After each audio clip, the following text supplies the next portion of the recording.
Good evening to all of you. मेरी आवाज आ रही है क्या आपको? Am I audible? हाँ जी, बताओ जल्दी से। Am I audible?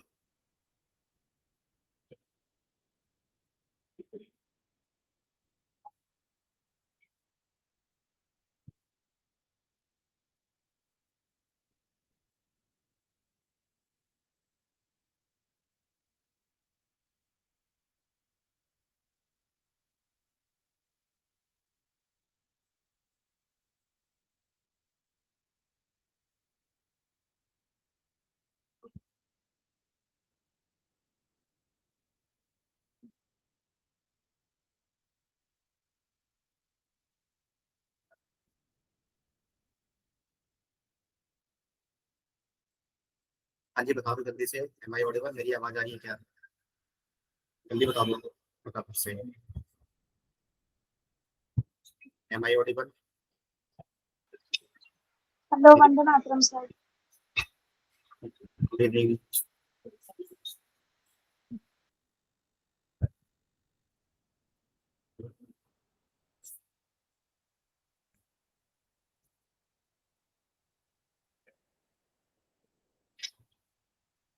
मेरी आवाज आ रही है क्या? Am I audible?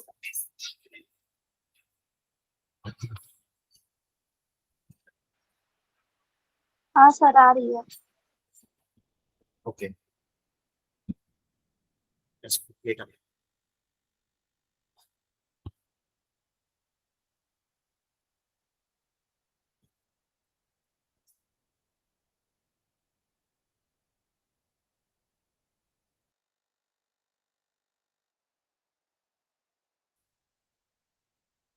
हाँ जी, ये मुझे बताओ कि स्क्रीन विजिबल है क्या आपको?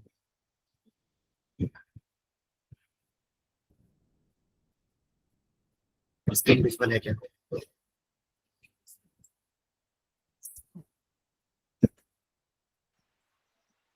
Yes sir. ओके, तो स्टार्ट करें फिर आज की क्लास। हाँ हाँ तो सर। चलो। ओके, चलो जी देखो। तो लास्ट क्लास में हम लोगों ने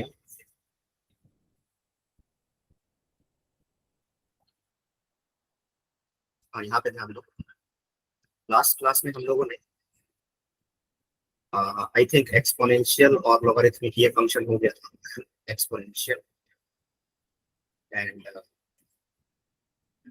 लॉगरिथमिक फंक्शन ये हो चुका है कंप्लीट। ये मुझे बताओ जल्दी से, ये करवा दिया था इसका सब कुछ, डोमेन रेंज वगैरह सब कुछ करवा दिया था क्या? जल्दी बताओ। एक्सपोनेंशियल एंड लॉगरिथमिक फंक्शन जो है ये हमारा हो चुका है या नहीं हुआ? हाँ जी, बताओ जल्दी से।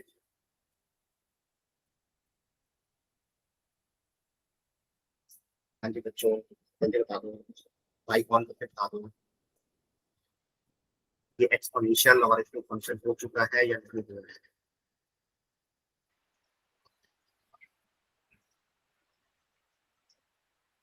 हो चुका कंप्लीट? हाँ जी बोलो जल्दी से। भाई बाकी बच्चे भी बताओ यार, बाकी बच्चे भी आप लोग माइक ऑन करके बोल सकते हो, ठीक है? मुझे बताओ कि एक्सपोनेंशियल लॉगरिथमिक फंक्शन हो चुका है हमारा कंप्लीट या इसमें कुछ रहता है? हाँ जी बताओ जल्दी से। सर लॉगरिथम हाँ हो चुका है दोनों। लॉगरिथम हो गया है या नहीं हुआ है? सर स्टार्ट तो किया था आपने, केसेस बताए थे। अच्छा ठीक है, चलो कोई लॉगरिथम फंक्शन देख लो, दोबारा एक्सप्लेन कर देते हैं। ये है हमारा लॉगरिथमिक फंक्शन। मैं तुमको ये बताया था क्या? ये देखो ध्यान से देखते हो कि लॉगरिथमिक फंक्शन जो होता है वो इस तरह से डिफाइन किया जाता है, ठीक है? लॉगरिथमिक फंक्शन,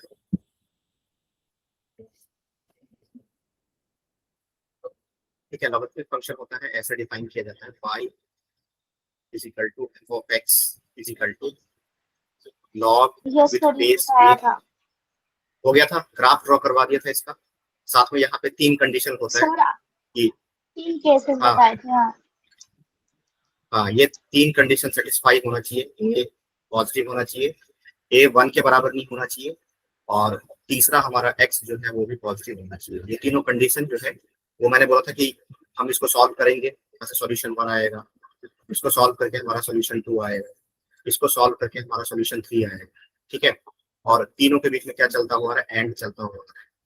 तो लास्ट में फाइनल आंसर के लिए हमें क्या करना पड़ेगा, हमें इन तीनों का क्या लेना पड़ेगा, इंटरसेक्शन लेना पड़ेगा। ऐसा कुछ बताया था मैंने? Yes sir. तो ये यस कुछ सर। मतलब ओके। तो मतलब मेरे कहने का मतलब ये है कि आप लोगों को ये पता है। ठीक है, तो चलो भाई, ये अगर पता है तो अच्छी बात है। फिर बाद में मैंने इसका ग्राफ भी बनाया होगा। तो मैंने आपको बताया था कि अगर हमारा इसमें 2 केसेस बनते हैं। केस 1 कि अगर तो हमारा ए जो है वो 0 मतलब 0 और 1 के बीच में लाई करेगा, तो उस केस में हमारा ग्राफ ऐसा दिखाई देगा। ठीक है, ऐसा कुछ ग्राफ दिखाई देगा। ठीक है, ये y हो गया, ये x हो गया, और ये वाला पॉइंट जो होता है वो होता है 1,0। ठीक है, और आपने देखा था कि ये जो हमारा फंक्शन है ये हमारा डिक्रीजिंग फंक्शन होगा। ठीक है, ये ग्राफ, क्योंकि अगर मैं पॉजिटिव x की तरफ मूव करूंगा तो ग्राफ पे मुझे ऐसे चलना पड़ेगा, और हमारा y का वैल्यू लगातार बढ़ता जा रहा है। That's why this function is decreasing function.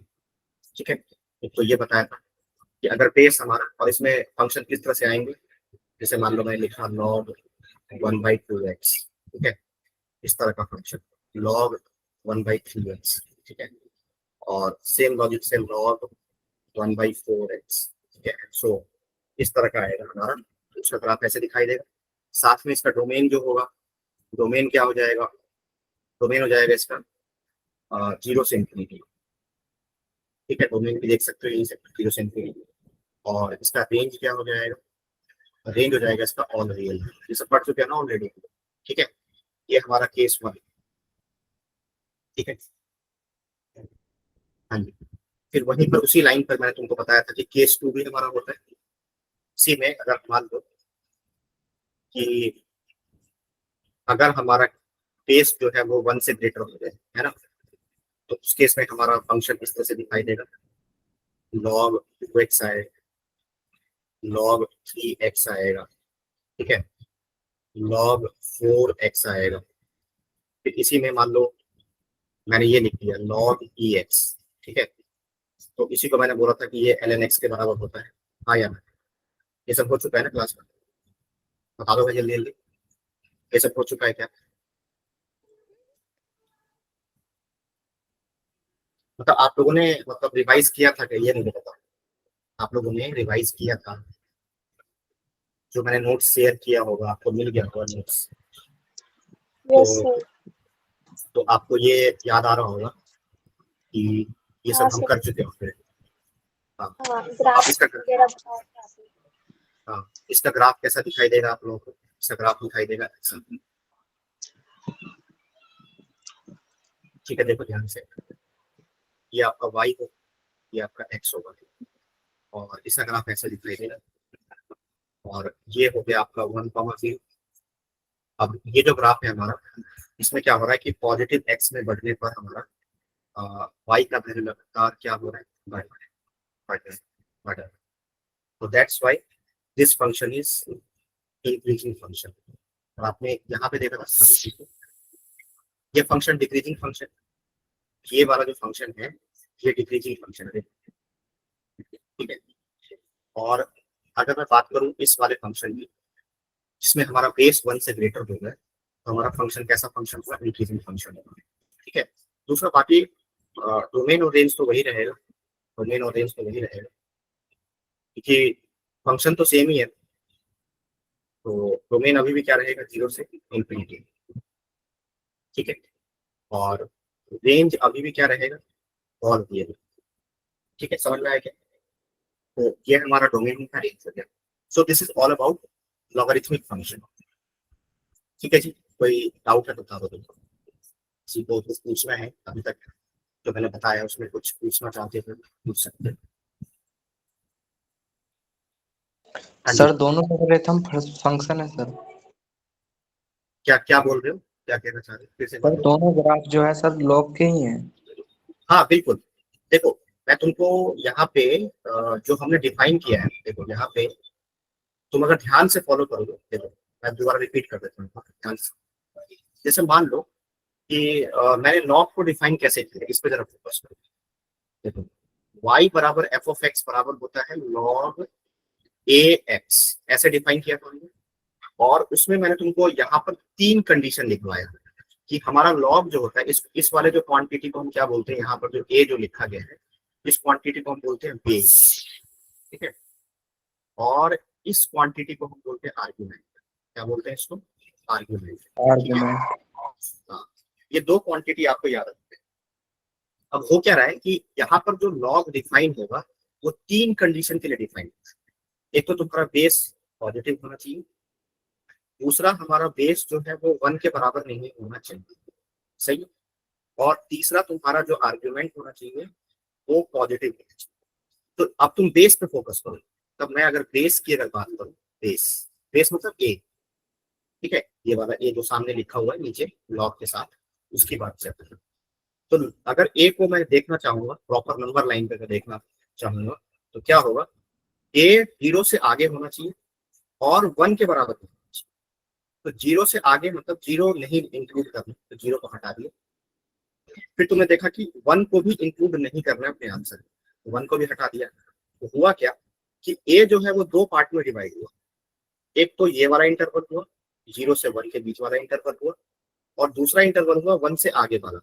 तो इसीलिए हमने बेस को 2 तरीके से डिफाइन किया। तो बेस को 2 पार्ट में डिवाइड कर दिया।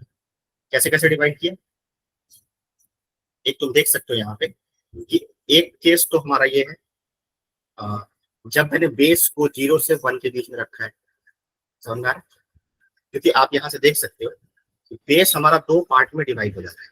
एक 0 से 1 के बीच वाला बेस ले रहे और एक 1 से आगे वाला बेस ले रहे। हाँ, तो यहाँ पर क्या हुआ कि केस 1 क्या हो रहा है कि हमारा बेस जो है वो 0 और 1 के बीच में लाई जाता है। समझ में आ रहा है क्या?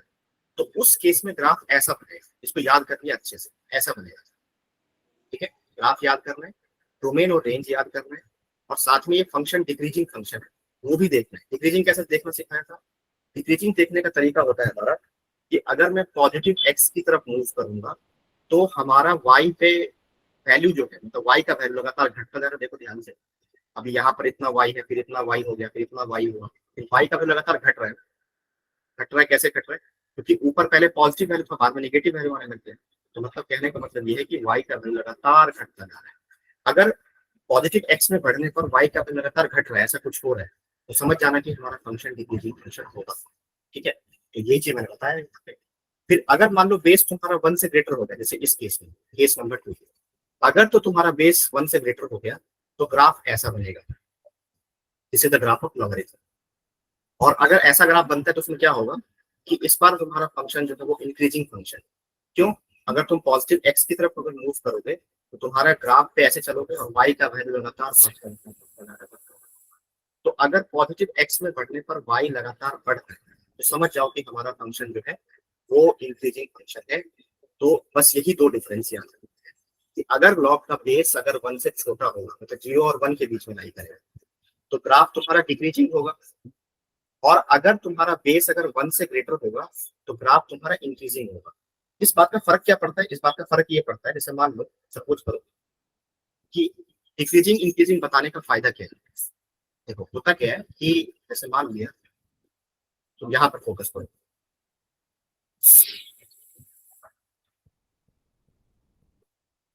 जैसे ये हमारा y है, ये हमारा x है। मान लिया कि कोई ग्राफ मुझे दिया हुआ किसी फंक्शन का जो कि इंक्रीजिंग फंक्शन, वैसे मैं बता चुका हूँ दूसरी ऑलरेडी, फिर भी देख लेते।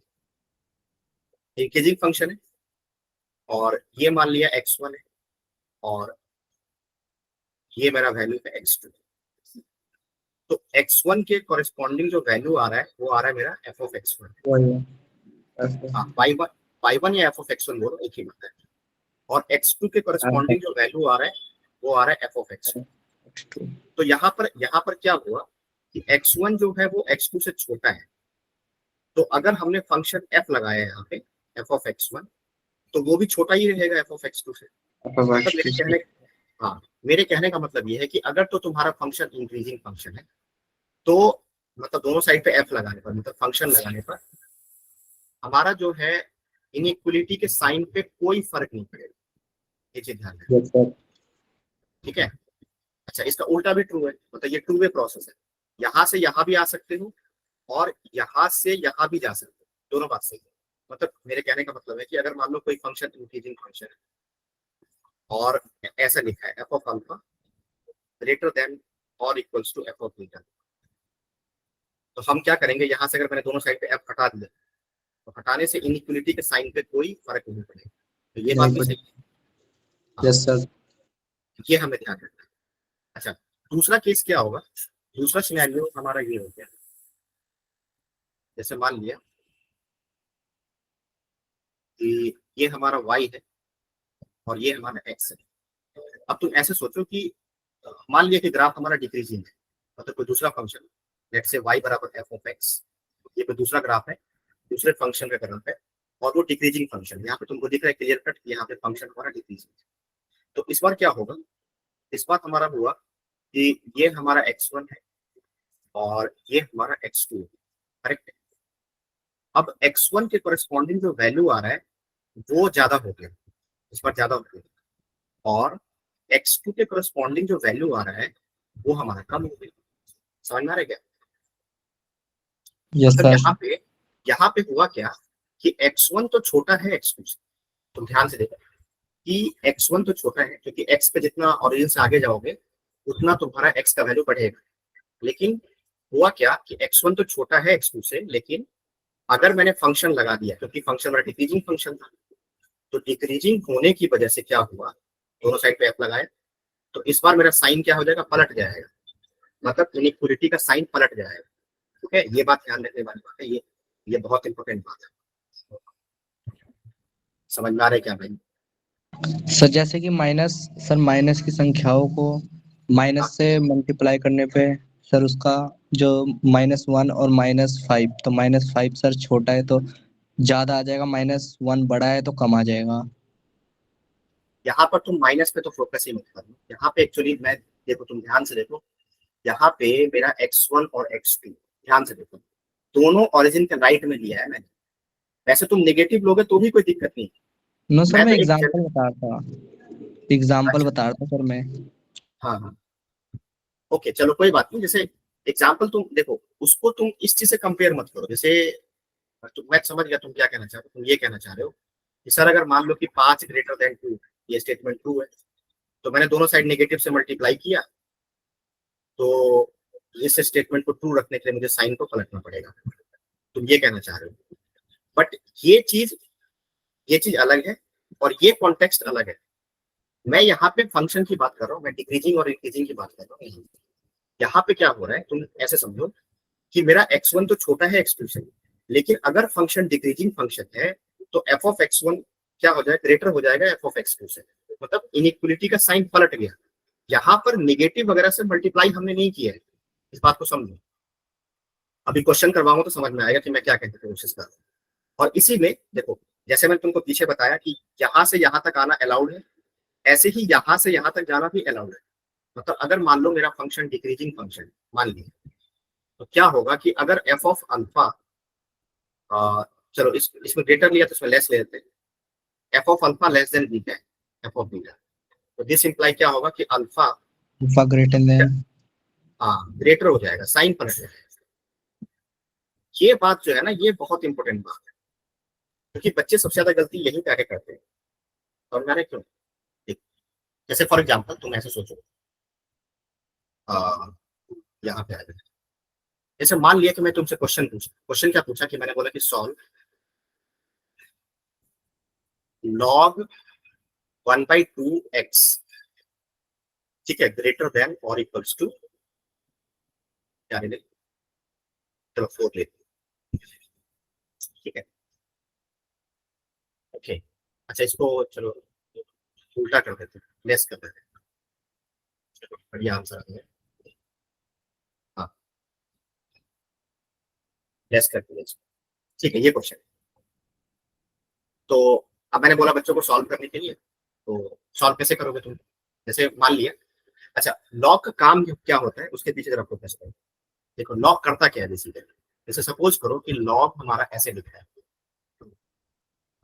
लॉग 2 लिखा है और यहाँ पे 8 लिखा है, मतलब बेस जो है वो 2 के बराबर है और 8 उसके आर्गुमेंट में है। तो लॉग एक नंबर को देता है, नंबर, यहाँ पे एक नंबर आएगा, उसमें कुछ नंबर आएगा, ठीक है। अब वो नंबर क्या होगा, वो ये होता है बेसिकली कि यहाँ पर जो आर्गुमेंट होता है ना, वो ये जो नंबर है, ध्यान से देखना, इस नंबर को बेस के पावर में रखना है मेरे को। इस नंबर को, ये जो हमारा आंसर आने वाला है, इस नंबर को बेस के पावर में रखना है, इस तरह से रखना है कि सच दैट हमारा आर्गुमेंट वापस आ जाए। लॉग यही करता है। तो अब तुम सोच करके बताओ कि लॉग हमें क्या देगा, यहाँ से लॉग 2 8 अगर लिखा है तो यहाँ से वैल्यू क्या होना चाहिए? ऑफ कोर्स यहाँ पे पावर क्या होना चाहिए, 3 होना चाहिए, यानी कि लॉग लॉग 2 8 जो होगा, तो तुम इसको उल्टा सोचो, उल्टा सोचो कि 2 पे कितना पावर चढ़ा दूं कि ये नंबर आ जाए 8 के बराबर आ जाए, तो ऑफ कोर्स 3 होना चाहिए आंसर। चलो एक और क्वेश्चन, जैसे मान लिया तुमसे मैंने पूछा लॉग 381, तो कितना होना चाहिए आंसर तुम्हारे हिसाब से? इसका आंसर कितना होना चाहिए?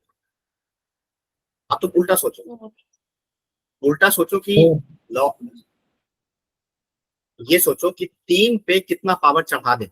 उल्टा सोचने का मतलब है कि 3 पे कितना पावर चढ़ा दूं सच दैट मेरा जो रिजल्ट है वो 81 आ जाए। अब सोचो जरा कितना, 4 होना चाहिए, यस ठीक है। तो इसीलिए लॉग 381 जो होगा उसका आंसर कितना हो जाएगा भाई, बोलो बेटा? 4 हो जाएगा आंसर। चलो जी, और जैसे मान लो मैंने तुमसे क्वेश्चन पूछा लॉग 264, इसका आंसर बताओ कितना होगा आंसर? 5। 5 पे तो 32 होगा यार, 6 होगा, 6। Yes 2 sir. के पावर में 2 के पावर में 6 रखोगे तो 64 आंसर आ जाएगा। तो मतलब समझने का तुम्हारा लॉजिक समझना है कि जैसे होता क्या है कि लॉग, अगर बोलो सॉल्व करो इसको, इस क्वेश्चन को सॉल्व करो, लॉग 2x बराबर 4, ठीक है, इसका सॉल्यूशन क्या होगा? इसका सॉल्यूशन हो जाएगा, क्या करोगे भाई यहाँ से? 16। हाँ 16, मतलब क्या करोगे, इस 2 को यहाँ पे लेकर के आ जाओगे, उसके पावर में 4 चढ़ा दोगे, तो x का आंसर कितना हो गया? 16। यही करेक्ट आंसर, बिल्कुल सही आंसर है। तो अब होता क्या है, जैसे मान लो ये अगर तुमको लॉग का प्रॉपर्टी पता है, मान लो ये तुमको प्रॉपर्टी आता है अच्छे से, ठीक है, हाँ, तो अब यहाँ पर आ जाओ, ये वाला क्वेश्चन तो मैंने अभी तुमसे पूछा होगा, ये वाला क्वेश्चन देखो। तो अब किसी बच्चे को ये पता है तो क्या करेगा, वो बोलेगा चलो ठीक है, ये मुझे दिया हुआ है, मुझे एक्स का वैल्यू निकालना है। तो जैसे यहाँ पे इक्वल टू था तो 2 की पावर 4 चढ़ा दिया, यहाँ पर भी इक्वल टू है, इक्वल टू की जगह पर लेस देन इक्वल्स टू है, तो लेस देन कर दो, और यहाँ पे 1/2 की पावर 4 कर दो। ठीक है, समझ में आ रहा है क्या? किसी बच्चे ने 1 ऐसे से छोटा है सर ये? क्या कह रहे हो? सर बेस 1 से छोटा है ना? हाँ वही, उसी पे आ रहा हूँ मैं, उसी पे मैं अभी, मुझे पता है कि ऐसे नहीं होगा, ये बात ठीक कह रहे हो तुम। मैं तो एक बच्चे का पर्सपेक्टिव सोचने का तरीका बता रहा हूँ कि कोई बच्चा ये सोच रहा है, उसने मेरे को ये आंसर बताया, x belongs to minus infinity से 1/16। सॉरी यस यहाँ सर, पहले मैंने भी ऐसे सोचा था। हाँ, तो जनरली बच्चे ये सोचते हैं और ये पूरा गलत आंसर है, ठीक है, मतलब ऐसे सॉल्व नहीं होगा ये क्वेश्चन। सबसे पहले तो क्या करोगे, अब तुम बोलोगे सॉल्व कैसे करें फिर, तो सॉल्व करने का तरीका क्या रहेगा भाई? देखो सॉल्व करने का तरीका हमारा रहेगा ये, जस्ट यहाँ पे ध्यान दो, हाँ, क्वेश्चन को दोबारा लिख लेता हूँ नीचे। देखो हुआ क्या कि मेरा जो फंक्शन था, सॉरी इक्वेशन था, वो ये था log 2x less than equals to 4, ये था क्वेश्चन, इसको मुझे सॉल्व करना। ठीक है, जब भी लॉग वॉग वाला क्वेश्चन अगर आए तो गलती से बचने के लिए पहले तुम, बाकी क्वेश्चन तो बाद में सॉल्व होता ही रहेगा, वो तो हम सॉल्व कर ही लेंगे, सबसे पहला काम क्या करो कि लॉग को डिफाइन करो, क्योंकि अगर गलती से लॉग डिफाइन नहीं हुआ, तुमने सॉल्व कर डाला, तो फिर वो भी आंसर इनवैलिड हो जाएगा। तो ये बात ध्यान रखने वाली बात है। तो क्या करो, पहले लॉग को डिफाइन करो, पहले ये जो फंक्शन है यहाँ पे इन्वॉल्व है log 1/2x, इस फंक्शन को पहले डिफाइन करो। तो अब तुम देखो कि इस फंक्शन को डिफाइन करने के लिए 3 कंडीशन मैंने लिखवाया था अभी पीछे। पहला कंडीशन क्या था भाई, कि बेस जो है वो पॉजिटिव होना चाहिए, तो ये बात तो बिल्कुल सही है। 1/2 तो ग्रेटर देन 0 होगा ही होगा, ये बात तो बिल्कुल ठीक है, इसमें कोई दिक्कत होना ही नहीं चाहिए। अच्छा, दूसरा कंडीशन क्या सिखाया था कि बेस जो है वो 1 के बराबर नहीं होना चाहिए। तो बच्चा बोलेगा बिल्कुल ठीक है, ये भी बात सही है, 1/2 1 के बराबर थोड़े ना होता है। तो दो कंडीशन तो यहाँ पे अपने आप ही मैच कर गया, यहाँ दो कंडीशन अपने आप सेटिस्फाई हो रहे हैं, मुझे सिर्फ और सिर्फ एक ही कंडीशन सेटिस्फाई कराना है। कौन सा कंडीशन, क्या होना चाहिए भाई, आर्ग्यूमेंट कैसा होना चाहिए, पॉजिटिव होना चाहिए। समझ में आया क्या? तो यानी कि दो कंडीशन अपने आप ही सेटिस्फाई हो रहा है, यहां पर लॉग को डिफाइन होने के लिए सिर्फ एक ही कंडीशन से काम चल जाएगा, क्या होना चाहिए, 0 से इन्फिनिटी होना चाहिए x। अभी ये हमने लॉग को डिफाइन किया है, ये जो अभी देख रहे हो तुम, ये हमने लॉग को डिफाइन किया, for log 1/2x to be defined, उसको डिफाइन किया है, अभी क्वेश्चन सॉल्व नहीं हुआ है। ठीक है, समझ में आया? ठीक है, तो पहले स्टेप पे क्या करोगे कि लॉग को डिफाइन करोगे। अब एक बार तुम्हारा लॉग डिफाइन हो गया, उसके बाद जाके क्वेश्चन पे फोकस करना है तुम लोगों को। ठीक है, तो क्वेश्चन पे कैसे फोकस करोगे, तो देखो भाई, हाँ यहाँ पे ध्यान दो। अब आ जाओ क्वेश्चन पे, तो क्वेश्चन मेरा ये था, log 1/2x less than equal to 4। ठीक है, अब तुम यहाँ पर ध्यान से देखो कि log 1/2 जो है, ये बेस पे फोकस करो, बेस हमारे लिए बहुत काम का चीज है। मैं तुमसे क्वेश्चन पूछा कि क्या हमारा बेस 0 और 1 के बीच में लाई करता है क्या, आंसर मिलेगा यस। हाँ, अगर हमारा बेस अगर 0 और 1 के बीच में लाई करता है, तो उस केस में हमारा जो ये लॉग वाला फंक्शन है, ये एक डिक्रीजिंग फंक्शन है। Yes sir, decreasing. हाँ, तो डिक्रीजिंग फंक्शन में से जब मैं दोनों मतलब फंक्शन को हटाऊंगा वहां से आर्गुमेंट के साथ, तुमने देखा था कि जब अभी पीछे मैं पढ़ा के आया हूं तुमको ऊपर से, ये देख सकते हो। हाँ, जरा यहाँ पे फोकस करो कि यहाँ पे अगर मान लो फंक्शन लगा हुआ है, यहाँ भी फंक्शन लगा हुआ है, दोनों साइड से मैंने एफ हटाया, तो ये वाला साइन जो था ये पलट गया था, यहाँ पर ये पलट गया। बस वही चीज यहाँ पर भी लॉग अगर हटाओगे यहाँ से, तो क्या होगा यहाँ से कि तुम्हारा जो x ये पलट जाएगा, ये जो इनइक्वलिटी है पलट गया, और इस 1/2 को यहाँ पे उठा के लेके आ जाओ, तो 1/2 की पावर कितना आ गया भाई, 4 आ गया। समझ में आ रहा है क्या? ऐसा क्यों हुआ, ऐसा इसलिए हुआ क्योंकि हमारा ये फंक्शन डिक्रीजिंग फंक्शन था, इसीलिए ऐसा हुआ। और इस वाले स्टेप में बहुत गलती करते हैं बच्चे। तो अब यहाँ से x कितना आ गया, x ग्रेटर देन और इक्वल टू हो गया 1/16। सही है, तो इसको सेट की फॉर्म में लिखा x बिलोंग्स टू 1/16 से इंफिनिटी। अब मेरा क्वेश्चन तुम लोगों से ये है कि क्या यही हमारा करेक्ट आंसर है, या अभी और भी कुछ करना है?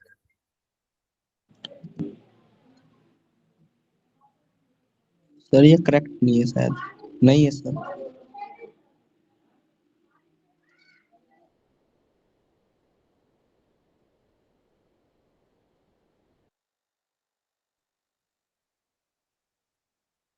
हेलो, एम आई ऑडिबल, मेरी आवाज आ रही है क्या, मेरी आवाज आ रही है, am I audible? Yes sir. Okay, हाँ, मैं कह रहा था कि क्या हमारा ये आंसर आ गया क्या? No sir. क्या? हाँ, तो क्या करना पड़ेगा तुम लोग बताओ भाई जल्दी जल्दी। अभी अगर आंसर नहीं आया है तो मुझे क्या करना चाहिए, क्या करूंगा कि आंसर आ जाएगा, सोच समझ के देना आंसर। ये भी मैं बता चुका हूँ भाई, तुम लोग लास्ट क्लास में ये सब डिस्कस किया जा चुका है। क्या डिस्कस किया था, डिस्कस हमारा हुआ था ये, तुम लोग याद करो कि देखो ये जो हमारा जो आंसर आया है, ये जो हमारा जो आंसर आया है, ये तभी वैलिड माना जाएगा जब तुम्हारा लॉग डिफाइन होगा। अगर मान लो लॉग ही हमारा डिफाइन ना हो, अगर मान लो ये वाला लॉग ही डिफाइन ना हो, तो क्या मैं इस क्वेश्चन को सॉल्व कर सकता हूँ क्या? बिल्कुल नहीं करेंगे।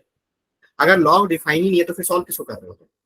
इसका मतलब कि लॉग भी डिफाइन होना चाहिए एंड क्वेश्चन भी सॉल्व होना चाहिए, एंड आ रहा है एंड। तो इसीलिए मुझे लॉग को डिफाइन करने वाला जो कंडीशन था वो वाला कंडीशन, और क्वेश्चन को सॉल्व करके जो आंसर आया वो वाला कंडीशन, दोनों के बीच क्या लेना पड़ेगा, इंटरसेक्शन। यस, इंटरसेक्शन लेना नहीं भूलेंगे। हाँ, ये अलग बात है कि इंटरसेक्शन लेने के बाद वही आंसर आ जाए, वो हमारी किस्मत है, बट बिना इंटरसेक्शन लिए आंसर नहीं आएगा।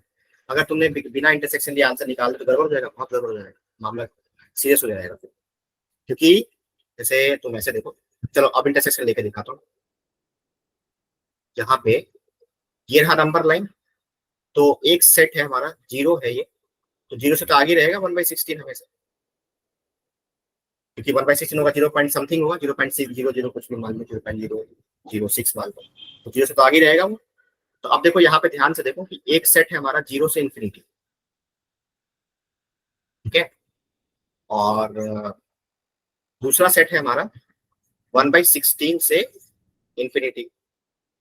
तो दोनों में कॉमन पार्ट कितना आया? दोनों में कॉमन पार्ट आया 1/16 से इंफिनिटी। बच्चा खुश हो गया। बच्चा बोलेगा सर ये तो हम पहले से जानते थे, यही आंसर ठीक कर देते, तो आपने फालतू में इंटरसेक्शन लिया। ऐसा नहीं है।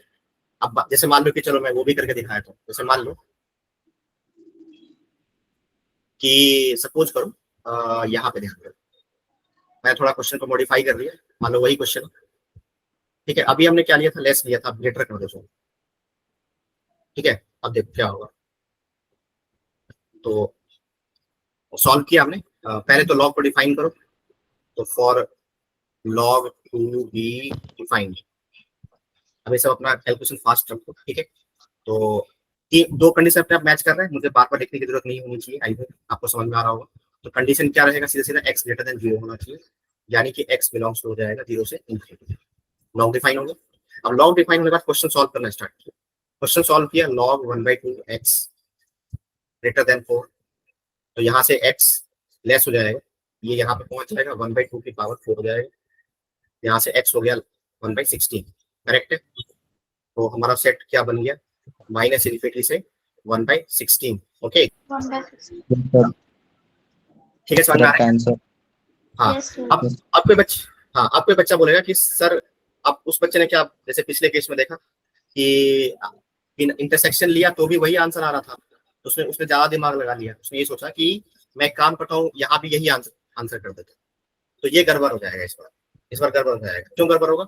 इस बार हमने यहाँ पे इंटरसेक्शन लेके दिखाता हूँ, चलो इन दोनों का इंटरसेक्शन लेते हैं, आंसर तो फाइनल आंसर उसी से आएगा। तो इंटरसेक्शन लिया हमने, तो एक सेट है तुम्हारा 0 और एक सेट है हमारा 1/16, है ना। तो एक सेट है माइनस इन्फिनिटी से 1/16 तक चला गया वो, और दूसरा सेट है तुम्हारा 0 से इन्फिनिटी चला गया। तो दोनों में कॉमन पार्ट कितना आया भाई? 0 से 1/16। यस, तो इस बार जो करेक्ट आंसर होगा वो हो जाएगा 0 ओपन 1/16 क्लोज, ये करेक्ट आंसर होगा। जबकि अगर हमने इंटरसेक्शन नहीं लिया तो इस बार तुम उसको टिक करके आ जाओगे और ऑप्शन ए भी बनोगा और तुम गलत करके आओगे आंसर, ठीक है। तो हमें ये थोड़ा सा ध्यान रखना है इन सब चीजों का। आई होप समझ में आ गया होगा, ठीक है, कोई डाउट तो नहीं किसी बच्चे को? हाँ जी, आगे बढ़े क्या? बोलो भाई। ठीक है, सब कुछ देखो एक एक करके, एक एक चीज। ये लॉगरिथम इनइक्वालिटी बहुत इंपॉर्टेंट है, जो कि हमें समझ में आना चाहिए। चलो जैसे अब थोड़ा सा और क्वेश्चन सॉल्व करते हैं, ठीक है। देखो जैसे मान लिया मैंने पूछा कि फाइंड द डोमेन, ठीक है, of f of x is equal to log 2x minus, या इसको थोड़ा चेंज कर लेते हैं इसको,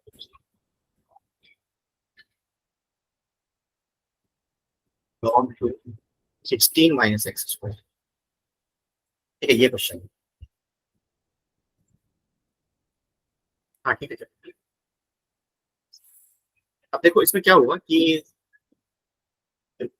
यहाँ पर दो चीजें, डोमेन का मतलब क्या होता है? डोमेन का मतलब होता है कि हमारा x का वो सारा वैल्यू जिसके लिए हमारा फंक्शन डिफाइन होना चाहिए।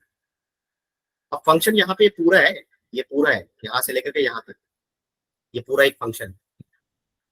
तो यहाँ पर मुझे लॉग को भी डिफाइन करना पड़ेगा और साथ में क्या डिफाइन करना पड़ेगा, आप लोग बताओ जल्दी से, आइडिया लग गया होगा आप लोगों को। यहाँ पर मुझे लॉग को डिफाइन करना पड़ेगा और दूसरा किसको डिफाइन करना पड़ेगा, जल्दी बताओ भाई। Square root. Yes, square root को डिफाइन करना पड़ेगा। तो यहाँ पे दोनों कंडीशन इंपोज हो गया, यहाँ पे क्वेश्चन का लेवल बढ़ गया। अभी सिंगल सिंगल लॉग पढ़ रहे थे, अभी क्या हुआ, इसमें दो दो कंडीशन आ गया, इंपोज हो गया। तो हमें दोनों को सॉल्व करना पड़ेगा, ऐसा नहीं कि सिर्फ लॉग को सेटिस्फाई कराया चले गए, हो गया, खुश हो गया बच्चा कि हाँ भाई चलो हो गया हमारा आंसर, ऐसा नहीं है। यहाँ पे लॉग भी डिफाइन करना है। अब अच्छा यहाँ पर एक और चीज बताओ कि लॉग डिफाइन करना है एंड बोलेंगे कि और बोलेंगे,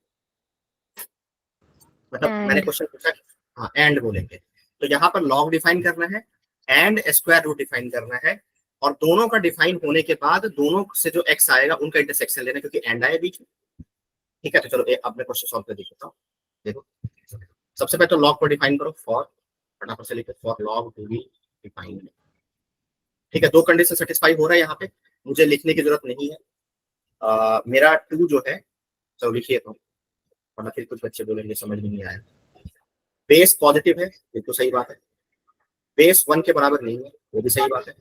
तीसरा कंडीशन है आर्ग्यूमेंट जो होना चाहिए वो पॉजिटिव होना चाहिए। अच्छा, मैं ये मान के चल रहा हूँ कि आपको ये इनइक्वालिटी सॉल्व करने आता है, तो ये हो जाएगा x square minus 16 less than 0 हो गया। इसको फैक्टराइज कर लिया, एक्स प्लस 4 और एक्स माइनस 4 लेस देन 0। इसका सोल्यूशन हो गया एक्स बिलोंग्स टू माइनस 4 से 4। करेक्ट है, ठीक है, बहुत बढ़िया। अभी तो लॉग डिफाइन हुआ है, अभी हमारा आंसर आया नहीं। अब दूसरा केस, दूसरा सिनेरियो इसी क्वेश्चन में, हाँ ये देखो, अब स्क्वायर रूट को डिफाइन करेंगे, तो for square root to be defined. ठीक है, स्क्वायर रूट को डिफाइन कर दो। तो स्क्वायर रूट डिफाइन कैसे होता है, जैसे मान लो कहीं पर रूट ए लिखा है, ठीक है, तो अगर तो रूट ए लिखा है तो रूट ए तभी डिफाइन होगा, it will be defined, it will be defined if A is non negative, A greater than और इक्वल्स टू 0 होना चाहिए, अनटिल एंड अनलेस हमारा ये जो फंक्शन है वो डेनोमिनेटर में ना हो। जैसे मान लो कल को ऐसे लिख दिया किसी ने, बोला कि अब इसका बताओ ये डिफाइन कब होगा, तो यहाँ पर हम डिफाइन तभी हो पाएगा जब ए सिर्फ पॉजिटिव हो, क्योंकि इस बार तुमने 0 के बराबर कर दिया तो गड़बड़ हो जाएगा मामला, बहुत गड़बड़ हो जाएगा। क्यों? क्योंकि मैथ्स में denominator can never be 0। Denominator अगर 0 हो गया तो फिर तो अनडिफाइंड हो जाएगा वो तो इसीलिए मैंने, लेकिन यहाँ पर तो ये जो हमारा फंक्शन है वो तुम देखो ध्यान से, हाँ ये जो फंक्शन है ये न्यूमरेटर में ही प्रेजेंट है, यहाँ पे ये जो फंक्शन है ये डेनोमिनेटर में नहीं है, तो इसीलिए यहाँ पर मैं इक्वल टू 0 ही लिखूंगा, कोई दिक्कत नहीं। ठीक है, तो चलो अब इस बात को यहाँ पे देखो, तो मैंने क्या क्या फटाफट से यहाँ पे लगाया। स्क्वायर रूट के अंदर का क्वांटिटी क्या है, ये log 2 16 minus x square, this must be greater than और इक्वल्स टू 0। अब यहाँ पर फिर से देखा, यहाँ पे बेस कितना है, 1 से ग्रेटर, तो आपको समझ में आया होगा। अगर बेस अगर 1 से ग्रेटर है तो यहाँ पे साइन नहीं पलटेगा, साइन चेंज नहीं होगा, तो हमने क्या किया, यहाँ से लॉग हटाया, यहाँ से हटा दिया रखा, तो 16 माइनस एक्स स्क्वायर, ग्रेटर है तो ग्रेटर ही रहेगा, लेस है तो लेस ही रहेगा, साइन पे कोई फर्क नहीं पड़ेगा क्योंकि फंक्शन इंक्रीजिंग फंक्शन है। 2 की पावर 0 कितना हो गया, 1 हो गया, ये सबको ट्रांसफर, यस, तो हमारा ट्रांसफर किया तो एक्स स्क्वायर 1 माइनस 16 हो गया माइनस 15, और ये हो जाएगा लेस देन 0। यस, इसका रूट, इसका सॉल्यूशन हो जाएगा, मैं डायरेक्टली लिखूंगा माइनस रूट 15 से लेकर के रूट 15। ओके, बहुत बढ़िया। हाँ जी, यहाँ तो समझ आया क्या? किसी बच्चे को कुछ पूछना है तो पूछ सकते हैं। हाँ जी, बता दो भाई। अभी तक जो हमने ये डिस्कस किया, पहले वाला सर, इससे पहले वाले में जो पहला क्वेश्चन था ना, इससे पहले वाला वो सर एक बार। कौन सा क्वेश्चन, ये वाला? हाँ यस ये सर, यस। हाँ, अगर सर हम 2 की पावर सर -4 रखेंगे तो सर आंसर क्या आएगा वैसे? समझा नहीं मैं, 2 की पावर -4 समझा नहीं, मतलब तुम ये कहना चाह रहे हो कि 2 की पावर -4 डिफाइंड नहीं है, मतलब उसका कोई एक आंसर नहीं आएगा। एक मिनट, तुम ये कहना चाह रहे हो, मैं तुम्हारी बात समझ गया, तुम ये कहना चाह रहे हो कि सर इस 1/2 को मैं ऐसे लिख लेता हूँ, ठीक है, बराबर? Yes sir. हाँ मैं समझ गया, तुम यही कहना चाह रहे हो, ठीक है। अब तुम बोलो कि सर ये तो 2 की पावर -1 हो गया, तो क्या मैं इसको डायरेक्टली यहाँ पे ला सकता हूँ क्या, और साइन नहीं पलटूंगा? तो ऐसा नहीं है, ये गड़बड़ मामला है, बहुत गड़बड़ है, सीरियसली प्रॉब्लम है यहाँ पे। अरे तुम 1/2 को कैसे भी लिखो उससे क्या फर्क पड़ना, मतलब 2 की पावर -1 लिखो, अब कोई बच्चा और आ जाएगा वो क्या बोलेगा 4 की पावर, तो लेट मी थिंक क्या लिख सकते हैं इसको, 1/2, मेरे को 2 की पावर -1 बनाना है, तो 2 की पावर ये 2 हो गया और 1/2 कर दिया था, तो बोला सर मैं तो ऐसे लिखूंगा, तो तुम कैसे भी लिखो उससे क्या फर्क पड़ने वाला है, ये घुमा फिरा के तो ये 1/2 ही तो रहेगा। मतलब तुमसे मैं ये पूछूंगा सिर्फ क्वेश्चन कि तुम बेटा ये बताओ, तुम वो सब छोड़ो, तुम जो वो तो बात की बात है कि तुम कुछ भी लिखो जो तुम्हारे मन में लिखो, कोई दिक्कत नहीं, मैं तो तुमसे ये पूछूंगा कि मेरा बेस कैसा है, कैसे भी लिखने से क्या ये हमारा बेस 1 से ग्रेटर थोड़े ना हो जाएगा, ये रहेगा तो 0 और 1 के बीच में ही रहेगा, यस सर। और अगर 0 और 1 के बीच में है तो इसका मतलब क्या हुआ, इसका मतलब ये हुआ कि तुम डिक्रीजिंग फंक्शन है, और डिक्रीजिंग फंक्शन है तो वहां पे साइन पलटेगा ही पलटेगा। और दूसरा तरीका तुमने इसको समझाने का एक और तरीका है मेरे पास, देखो अपने पास तरीकों की कमी नहीं है, तुम जैसे पूछोगे वैसे बता दूंगा। जैसे मान लो कि बेस के पावर में m लिखा है, ठीक है, मान लिया, और यहाँ पे x लिखा है, यस सर। ठीक है, तो बेस के पावर में अगर m लिखा है तो ये m जो होता है वो बाई में आ जाता है, ये प्रॉपर्टी होती है लॉग, तो 1/m हो जाएगा, और इसको तुमने log ax बना लिया, ठीक है। चलो अब यहाँ पे आ जाओ, ये जो तुमने अभी जो बताया मेरे को कि सर मैं क्या करता हूँ, इसको log 2 -1 x लिख लेता हूँ, ठीक है, ग्रेटर देन जो भी है, ग्रेटर है तो ग्रेटर लिख दो, लेस हो तो लेस लिख दो। अब 2 की पावर बेस के पावर में ये नंबर है, तो नंबर यहाँ पे आएगा बाई में आएगा, मतलब 1/-1 हो जाएगा, तो 1/-1 क्या होता है, माइनस हो जाता है, तो -log 2x बन गया ये, -2 log x ग्रेटर देन हो गया। अब इधर नेगेटिव साइन है, नेगेटिव साइन से दोनों साइड मल्टीप्लाई करोगे तो अपने आप ही ये साइन पलट जाएगा, यस सर। तो log 2x क्या हो गया, लेस रहेगा, अभी भी साइन पलट गया कि नहीं पलट गया, बताओ भाई। Yes sir. और अब यहां से तुम ध्यान से देखो कि log 2x जो है वो लेस देन, सॉरी अब यहां से जब मैं log 2 हटाऊंगा यहां से, तो x लेस देन क्या हो जाएगा, 2 की पावर -4, और x लेस देन 1/16, वो तो पहले से जानते थे ये आने वाला, साइन पलटेगा ही पलटेगा, तो तुम जैसे मर्जी वैसे कर लो, ऐसा नहीं है। मैं तुमको एक और अभी आज से 1-2 क्लास पहले बताया था ये चीज तुम लोगों को, कि मैथ्स में ऐसा कभी नहीं होगा कि हमने एक मेथड सॉल्व किया तो कुछ और आंसर आ गया, और दूसरे मेथड से किया तो कुछ और आंसर आ गया। अगर ऐसा हो रहा है तो समझ जाओ कुछ ना कुछ गड़बड़ कर रहे हो, कुछ ना कुछ गलती हो रही है तुमसे, ठीक है। चलो जी, आई होप आपको समझ में आ गया हो। हाँ, यस मैं सर। क्या कह रहा था यहाँ पे, तो फाइनली अब हाँ ये रहा मेरा, तो x मेरा आ गया -√15 से लेकर के 15 तक, और ये रहा मेरा x -4 से लेकर के 4 तक।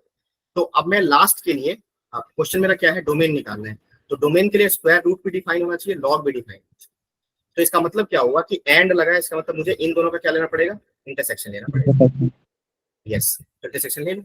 चलो भाई लेके दिखा दो। अब ये सिंपल सा फंडा है, यहाँ पे सबसे छोटा नंबर कौन सा होगा, सबसे छोटा नंबर होगा -4, क्यों, क्योंकि √16 है ना ये, यस सर।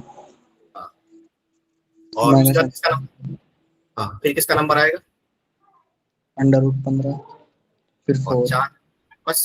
अब यहाँ पर ये -4 से 4 तक गया, और दूसरा सेट तुम्हारा गया है -15 से, हाँ -15, यही है ना, बस। यस सर, यही आंसर है। तो बस अब तुम ध्यान से देखो कि दोनों में कॉमन पार्ट कितना आया, भाई उतना पार्ट तो कॉमन आ गया दोनों में, -15 -√15 से यस। हाँ इंटरसेक्शन लेकिन जरूर लेंगे, ऐसा नहीं कि हमारी किस्मत अच्छी थी कि वही आंसर आ गया, बट अभी आपने देखा कुछ देर पहले एक क्वेश्चन में आंसर में कुछ डिफरेंस आ गया था, इसलिए इंटरसेक्शन लेने के बाद ही आंसर पे कमेंट करना है, ये बात ध्यान रखने वाली बात है। Without taking intersection we can't comment on the answer. समझ में आया क्या, हाँ जी यस बोलो, सर। कोई डाउट है तो बता दो जल्दी जल्दी, किसी बच्चे को कोई परेशानी है, कुछ भी समझ में नहीं आ रहा है अभी भी, किसी को लगता है कि हाँ यार कुछ समझ में नहीं आया, तो वो पूछ सकता है, वैसे मैं एक्सप्लेन करता हूँ, ठीक है, फिर आगे बढ़े। ओके चलो ये तो तुम्हारा हो गया, इंक्रीजिंग फंक्शन के लिए क्या, बेस हमेशा ग्रेटर देन 1 होगा। हाँ अगर, इंक्रीजिंग फंक्शन के लिए बेस हाँ अगर तुम्हारा लॉग फंक्शन है ना, देखो लॉग में होता क्या है ना, जैसे लॉग का बेस जो होता है वो दो तरीके से डिफाइन करते हैं।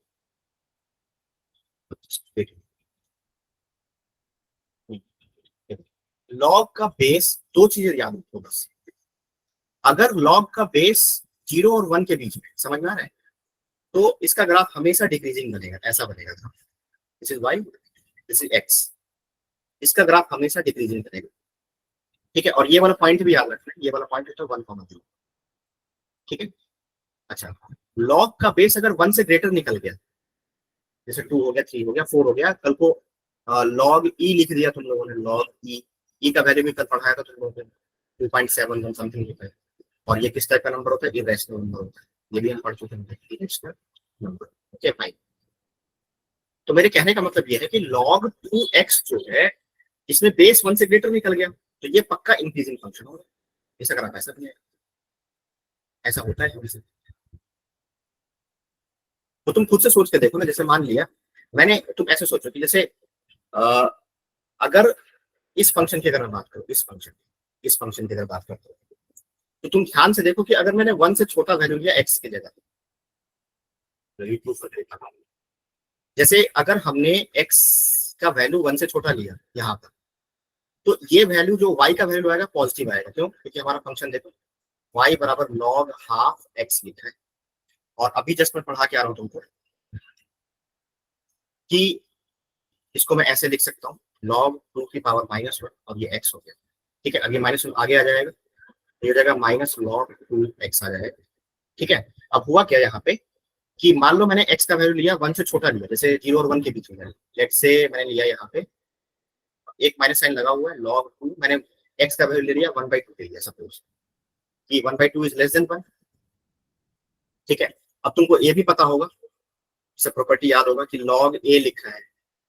अब नहीं पता तो मैं बता देता हूँ, वैसे पता होना चाहिए, log a m minus log a n होता है। और अगर मान लिया कि log a m into n अगर है, ये सब आपने पढ़ा हुआ है क्या? जी बता दो जल्दी जल्दी।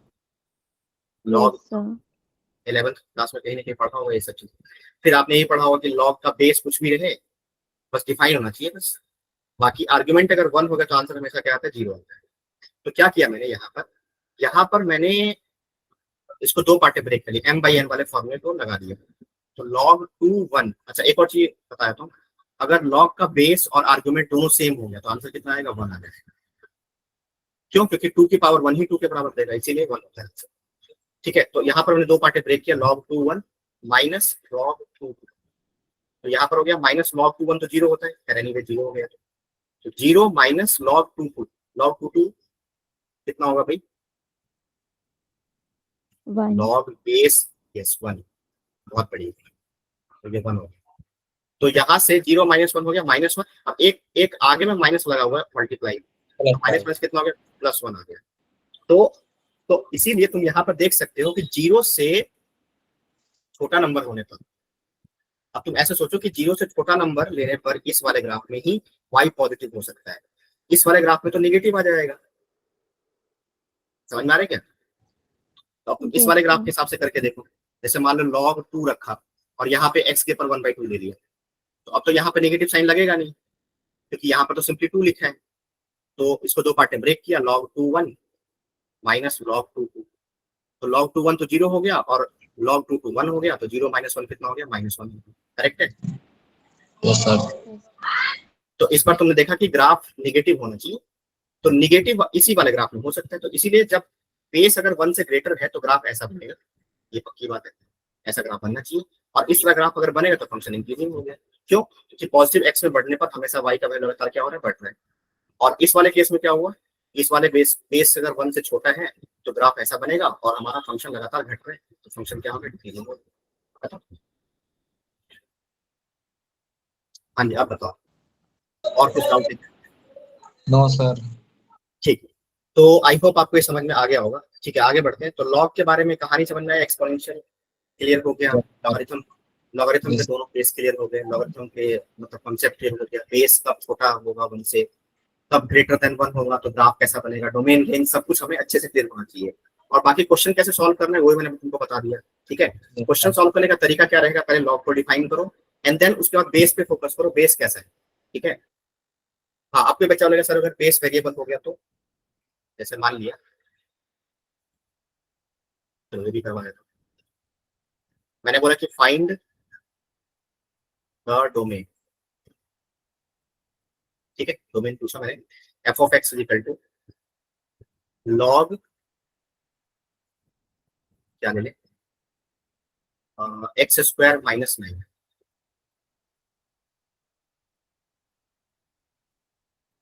और यहाँ पे ले लिया 16 इस फंक्शन का, ठीक है। तो अब यहाँ पर तो क्या है, यहाँ पर तुमको थोड़ा दिक्कत होगा, क्यों दिक्कत होगा, क्योंकि यहाँ पर अब मेरा जो है बेस कांस्टेंट नहीं है। अभी तक जो हमने जितना क्वेश्चन किया था पीछे, देखो यहाँ पे इसमें सब में हमने बेस को कांस्टेंट बना दिया था जानबूझकर क्वेश्चन को इजी बनाने के लिए। यहाँ पे बेस कांस्टेंट है, बट यहाँ पर क्या हुआ कि बेस भी वेरिएबल हो गया। अब वो तो एक्स की वैल्यू पे डिपेंड करेगा ना भाई, कि एक्स सेवन तुमने क्या लिया हुआ उस पर डिपेंड करेगा, तो वेरिएबल हो गया। अगर बेस भी वेरिएबल हो गया तो फिर तो पूरा सॉल्व करना पड़ेगा, फिर तो कोई चारा ही नहीं मेरे पास, फिर तो सॉल्व करना ही पड़ेगा। तब तो तीनों कंडीशन सेटिस्फाई करा दो। तो पहला कंडीशन क्या होगा कि बेस कैसा होना चाहिए, पॉजिटिव होना चाहिए। सॉल्व भी है, इसको कर दो भाई सॉल्व। इसका सोल्यूशन क्या होगा,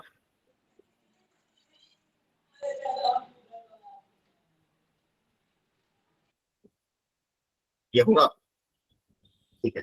चलो जी, दूसरा कंडीशन हो जाएगा कि एक्स स्क्वायर माइनस 9 1 के बराबर नहीं होनी चाहिए, ठीक है। दिस मीन्स कि x का वैल्यू जो है वो प्लस माइनस √10 के बराबर होनी चाहिए, मतलब √10 नहीं ले सकते, सही। बोलो भाई, समझ में आ रहा है क्या, 9 को उधर लेके गए, ठीक है। Yes, sir. दो कंडीशन हमारा सेटिस्फाई हो गया। अब रही बात थर्ड कंडीशन की, तीसरा कंडीशन हुआ 16 minus x square, this must be positive. तो इसको पॉजिटिव का मतलब ये है कि x square minus 16 must be negative. इसका तो सॉल्यूशन क्या हो जाएगा, सॉल्यूशन हो जाएगा -4 से 0। अब डोमेन के लिए क्या करना पड़ेगा, इस बार तुमको तीनों का इंटरसेक्शन लेना पड़ेगा, ये मैं बार बार बोल रहा हूँ। पहले केस को, मतलब बेस को पॉजिटिव सॉल्व करके सॉल्यूशन 1 आ जाएगा, दूसरे को सॉल्व करने से सॉल्यूशन 2 आएगा, यहाँ सॉल्यूशन 2, और सर दूसरा तीसरे को वाला कैसे कराऊं? क्या कह रहे हो, सर दूसरा वाला ये कैसे कराऊं? दूसरा वाला कैसे करा, सर अंडर अरे रूट 10 कैसे है? अरे भाई ये देखो, ये तुम इसका आंसर बताओ, मैं तुमसे यही क्वेश्चन पूछता आंसर नहीं आएगा सर। क्या आएगा भाई बताओ, इसका आंसर क्या होगा, अंडर रूट 8।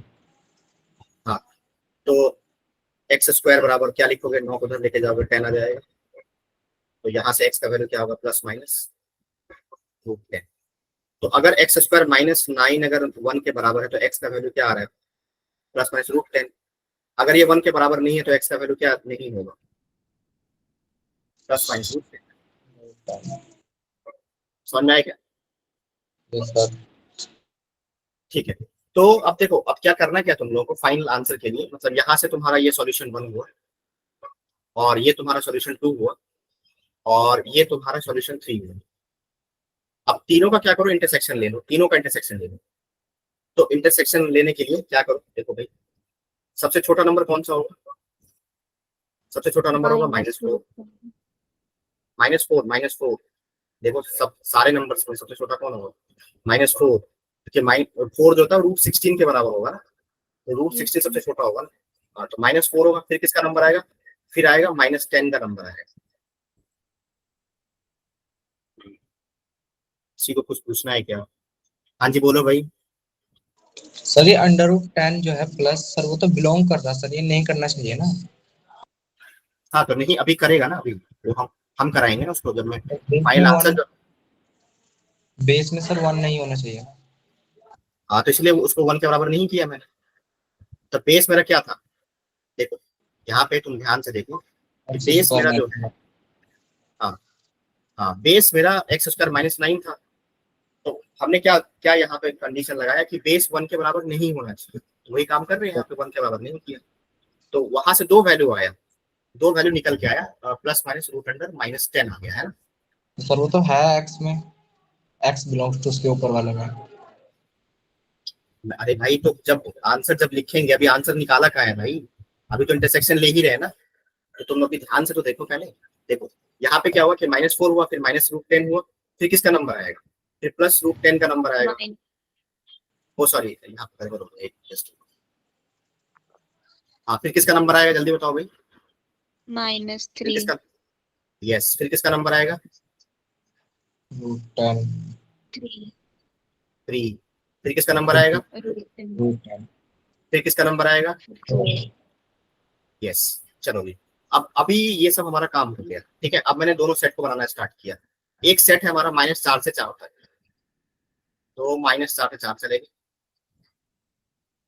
ठीक है। दूसरा सेट है हमारा -∞ से -3 तक, और उसका 3 से कहां तक गए, इंफिनिटी तक, ठीक है। पहले तो मैं कॉमन पार्ट लिख देता हूँ, आंसर कैसे लिखना बात की बात है, पहले तुम यहाँ पे फोकस करो। अभी मत बोलना कि सर अभी ये तो -√10 तो आ रहा है उसमें, तो हम बाद में निकाल देंगे उसको, उसकी टेंशन नहीं है मेरे को।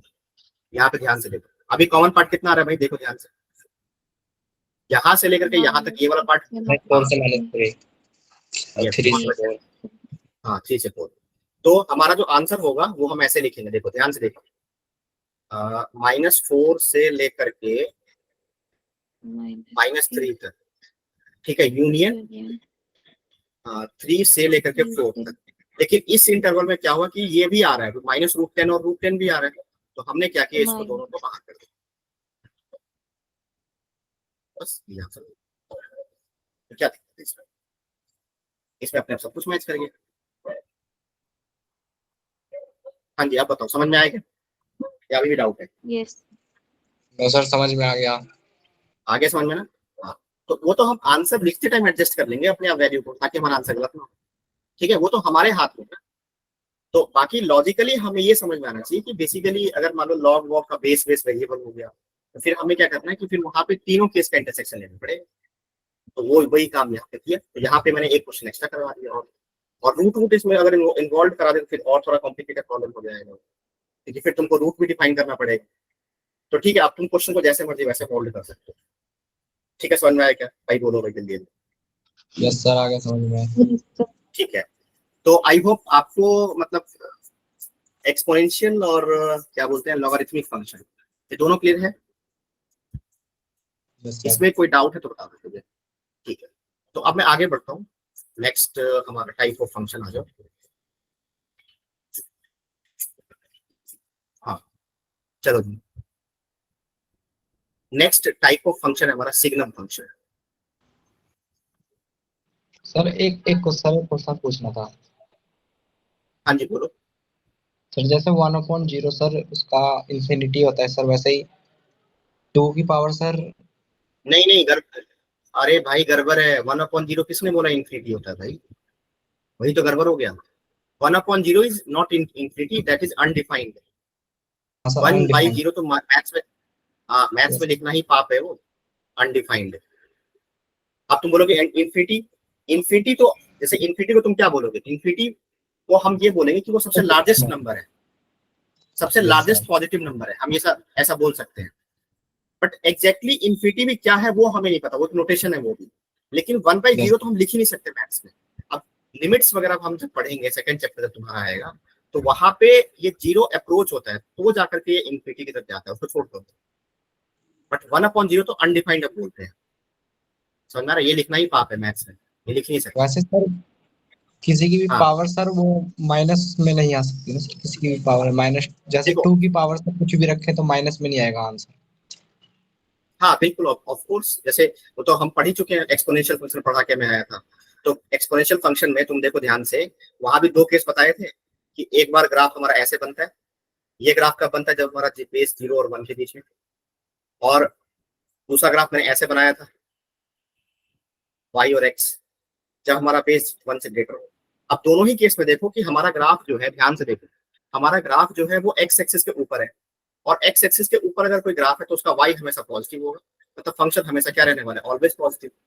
सेम लॉजिक से यहाँ भी ऑलवेज पॉजिटिव होगा। तो अगर एक्सपोनेंशियल फंक्शन अगर है 2 की पावर x है, तो वो नेगेटिव कभी हो ही नहीं सकता, वो तो ये पक्की बात है। y माइनस में नहीं तो जाएगा ग्राफ से दिख रहा है, हाँ कभी नेगेटिव में जा ही नहीं सकता वो तो, वो तो ग्राफ इसलिए बनवाया था ना, ग्राफ से देख सकते हो बहुत सारी चीजें। तो ग्राफ से मुझे पहले से पता है कि हमेशा एक्स एक्सिस के ऊपर रहने वाला है और एक्स एक्सिस के ऊपर हमेशा वाई पॉजिटिव होता है। That's it. और कोई doubt? No sir, thank you. ठीक है, चलो आगे बढ़ते हैं। हाँ, डाउट हो तो पूछ लिया करो, ठीक है, कंफ्यूजन नहीं क्रिएट करना है अपने माइंड में। चलो जी, ये तो हमारे काम करेंगे, ये तो पीछे सामने आ गया था, जैसे प्रोग्राम में, ठीक है। कह रहे हैं हाँ, सेकंड फंक्शन है हमारा, second sorry log log exponential के बाद अगला टाइप ऑफ फंक्शन है स्पेशल में सिग्नम फंक्शन। ठीक है भाई, देखो सिग्नम फंक्शन डिफाइन कैसे होता है, दो तरीके से डिफाइन करते हैं। y बराबर एफ ऑफ एक्स बराबर मॉड एक्स बाई एक्स। अगर मेरा x नॉन जीरो है तो, and this will become zero अगर x बराबर जीरो है। कुछ लोग ऐसे डिफाइन करते हैं,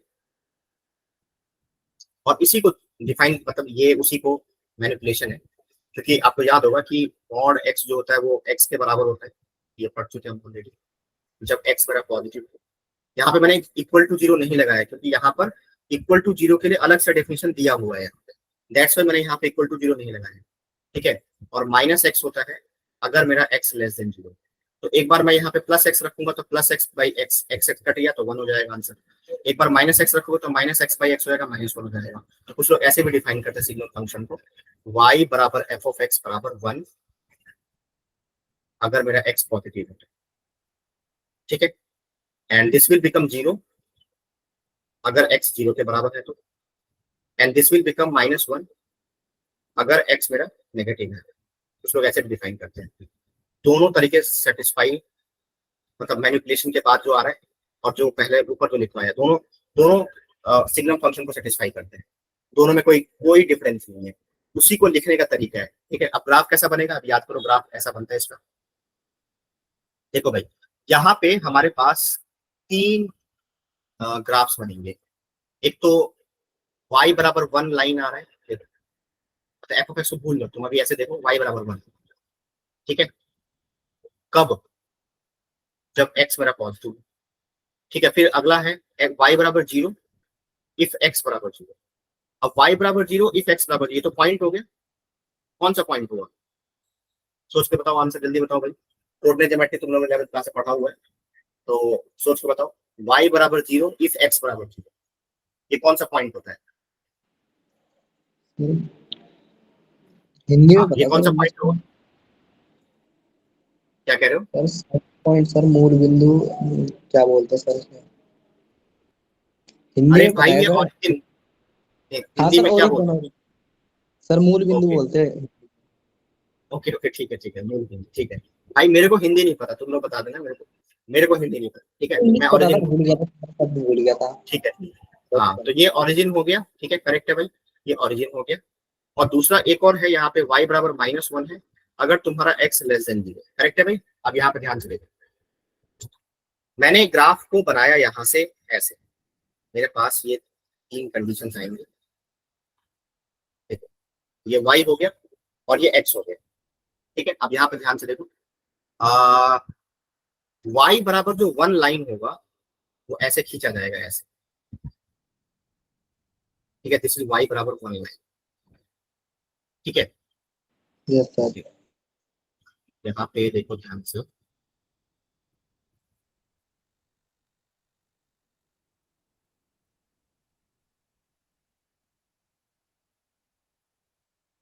y बराबर वन लाइन हो गया तुम्हारा ये, और हाँ, दूसरा है y बराबर माइनस वन लाइन, ये रहा ये। तो y बराबर माइनस वन बिल्कुल उसके सिमेट्रिकली नीचे आएगा, ध्यान से देखो, let me change the colour, हाँ ठीक है। ये लाइन हो गया बिल्कुल सिमेट्रिकल नीचे आएगा, y बराबर माइनस वन, ठीक है, यहाँ तक समझ आए। और उसके बाद एक पॉइंट है यहाँ पे, y बराबर जीरो इफ x बराबर जीरो, तो वो पॉइंट है, ये वाला पॉइंट हो गया, ये वाला पॉइंट, ओरिजिन। Yes origin. उसका पूरा अच्छे से डार्क कर देता है, ठीक है। अच्छा, अब यहाँ पर लेकिन ग्राफ अभी हमारा कंप्लीट हुआ नहीं है, अभी तो मैं पूरा लॉजिक बता रहा हूँ कि ग्राफ ऐसा ही क्यों बनता है, ठीक है। देखो, उसने बोला कि y बराबर वन यूज करो, देखो यहाँ पे ध्यान से, उसने क्या तुमको बोला है कि y बराबर वन यूज करो, लेकिन उस कब यूज करना है, जब x मेरा पॉजिटिव हो, जीरो के बराबर भी नहीं होना चाहिए, ये भी ध्यान रखना है। तो अब तुम बताओ कि x बराबर पॉजिटिव इधर होता है कि इधर होता है, पीछे की तरफ होता है कि आगे की तरफ होता है, तो ओरिजिन आगे के की- राइट में होता है कि आगे की तरफ होता है। आगे की तरफ, यस, राइट तो साइड। हाँ बहुत बढ़िया। तो इसीलिए ये पीछे वाला जो ग्राफ है हमारा, पीछे वाला ग्राफ हमारे किसी काम का नहीं है। मतलब मैंने क्या किया Yes, इसको, मतलब बेटा पहले तो ये देखो, हाँ एक बार मैं इसको पहले ड्रॉ कर देता हूँ, फिर देखो मैंने क्या किया, पीछे वाला ग्राफ हटा दिया, यहाँ से ये ग्राफ हटा दिया, ये मेरे किसी काम का नहीं है, और आगे वाला ग्राफ लिया, और जीरो पे जीरो इंक्लूड नहीं है, इसलिए जीरो वाले पॉइंट पे मैंने क्या किया, यहाँ पे एक हॉलो सर्कल बना दिया। ध्यान से देखिए, ठीक है, समझ में आ रहा है क्या? अगर यहाँ पे जीरो इंक्लूड होता होता तो यहाँ पे हॉलो सर्कल नहीं बनती, ये समझ में आना चाहिए तुमको, ठीक है। yes, sir. चलो अच्छा, फिर उसके बाद यहाँ पे क्या हुआ कि y बराबर -1 होना चाहिए जब मेरा x नेगेटिव है। अगेन यहाँ पे x नेगेटिव जो होगा वो पीछे की तरफ आएगा, यानी कि Yes. आगे वाला हिस्सा, ये वाला Yes. हिस्सा मेरे किसी काम का नहीं है, Right. किसी काम का नहीं। No. और यहाँ पर भी एक हॉलो सर्कल बन गया है, ठीक है। अब मैंने दोनों बातों को मिक्स कर दिया। अब देखो तो ग्राफ मेरा कैसा दिखाई देगा, देखो ध्यान से, अब समझ में। ये थोड़ा स्टेप क्वेश्चन है, इससे तुमको लॉजिकली पता चलेगा ग्राफ कैसे बनता है, ठीक है। ये हमारा y हो गया और ये हमारा x हो गया। अब तो क्या बोल रहा है वो, देखो भाई, वो ये बोल रहा है कि हाँ, यहाँ पे ध्यान दो, मुझे लेफ्ट वाला ग्राफ हटा देना है, यहाँ से सिर्फ Yes. राइट वाला ग्राफ रखना है, और यहाँ पे हॉलो सर्कल, यस, तो ऐसे, ठीक है। फिर उसके बाद नीचे अगर हम आए नीचे की तरफ, तो मुझे राइट वाला ग्राफ हटा देना है, लेफ्ट वाला ग्राफ रखना है, यहाँ पे ये लेफ्ट वाला ग्राफ रखना है। ध्यान से देखो, ये बन गया, ठीक है। और उसके बाद एक पॉइंट और आ रहा था पिक्चर में, एक पॉइंट और आ रहा था, ये रहा, ये पॉइंट। तो ये जो ग्राफ तुम्हारे स्क्रीन पे अब दिखाई दे रहा है, this is the complete graph of signum. Sir ये मोड ग्राफ है,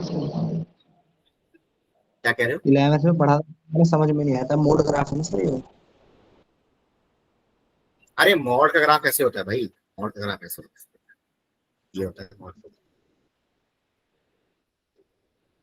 ये भी तुमने पढ़ा होगा, सिग्नम एक्स पढ़ा होगा, लेकिन 11th में पढ़ा था, समझ में नहीं आया था बस। अब समझ में आ गया ना, ये बताओ। तो उसको तुम यस सर, पीछे का भूल जाओ, अभी बताओ, अभी समझ में आया कि नहीं, हाँ या ना? यस सर, आ गया समझ में अभी। बस तो बात खत्म हो गई। तो क्यों टेंशन क्यों लेना भाई, टेंशन मत लिया करो लाइफ में, अभी बहुत बहुत कुछ देखना है तुमको लाइफ में, ठीक है। इतना टेंशन मत लिया करो, आराम से चिल चिल होकर पढ़ाई करो। हाँ, अभी देखो y बराबर सिग्नम एक्स हो गया, ठीक है। तो सिग्नम एक्स का ग्राफ ऐसे होता है, बस हो गया, खत्म, ग्राफ बन गया। अभी मुझे अब तुम बताओ कि इसका डोमेन क्या होगा, सोच के बताना आंसर। डोमेन क्या होगा भाई? All real. Okay, sir zero छोड़ के भाई माइनस जीरो भी होगा ना भाई, जीरो। अरे भाई जीरो क्यों, -0 क्यों, जीरो पे वैल्यू r है ना भाई।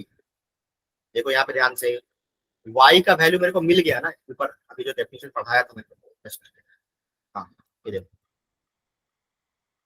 ये देखो, x बराबर 0 के कोरस्पॉन्डिंग मुझे y का वैल्यू मिल गया ना, फंक्शन का वैल्यू r है ना, इसका मतलब x बराबर 0 भी चल जाएगा। यस सर, तो 0 पर भी वैल्यू, देखो डोमेन, डोमेन में वो वैल्यू इंक्लूड नहीं करते हैं जहां पे हमारा फंक्शन अनडिफाइंड होता है। यहाँ पे तो फंक्शन का वैल्यू आ गया, मतलब फंक्शन डिफाइंड हो रहा है ना। अगर फंक्शन डिफाइन हो रहा है तो इसका मतलब है कि पक्का वो वैल्यू, मतलब वो x का वो वैल्यू डोमेन का पार्ट होगा। तो यहाँ पर x बराबर 0 रखने पर फंक्शन का वैल्यू आ रहा है 0, दैट्स वाई x बराबर 0 पे इंक्लूड होगा। तो इसने क्या किया, यहाँ पे तुम ध्यान से देखो, इसने 0 से इन्फिनिटी पूरा ये वाला कवर करके दे दिया, 0 से इन्फिनिटी। इसने क्या किया, 0 से पीछे वाला सारा कवर करके दे दिया, और इसने क्या किया, 0 कवर करके दे दिया, तो पूरा नंबर लाइन कवर हो गया हमारा। और वैसे भी देख सकते हो, तुमको मैंने बताया था, क्या बताया था, कि प्रोजेक्शन ऑन एक्स एक्सिस। तो प्रोजेक्शन अगर तुम लोगे यहाँ पे इस ग्राफ का, तो तुम यहाँ से ध्यान से देखो, हाँ, प्रोजेक्शन अगर लोगे तो इसने पूरा ये नेगेटिव वाला पार्ट कवर कर दिया, इसने पूरा पॉजिटिव वाला पार्ट कवर कर दिया, और इस रेड वाले ने 0 को कवर कर दिया। तो पूरा नंबर लाइन कवर हो गया, एक्स एक्सिस का पूरा कवर हो गया, यानी कि डोमेन क्या होगा, ऑल रियल नंबर। अगर तुमने मेरे लेक्चर्स को बिल्कुल अच्छे से फॉलो किया है और घर पे बैठ के रिवाइज कर रहे हो, वैसे तो घर पे बैठे होगे तो रिवाइज कर रहे हो, तुमको समझने में कोई परेशानी नहीं होगी। ना सर समझ समझ कुछ में आ आ रहा है गया। क्या? यस सर आ गया समझ में पूरा। ठीक है चलो। और उसका रेंज बता दो भाई, रेंज क्या होगा इसका, जल्दी जल्दी बताओ दो। रेंज में क्या बताया था सेट कि ऑफ -1 0 एंड 1। ठीक है बहुत बढ़िया। इसका तीन ही वैल्यू होगा, एक तो y बराबर -1 है, और एक 1। बिल्कुल बिल्कुल ठीक है। इस बार ये तीन ही वैल्यू ले रहा है यहाँ पे।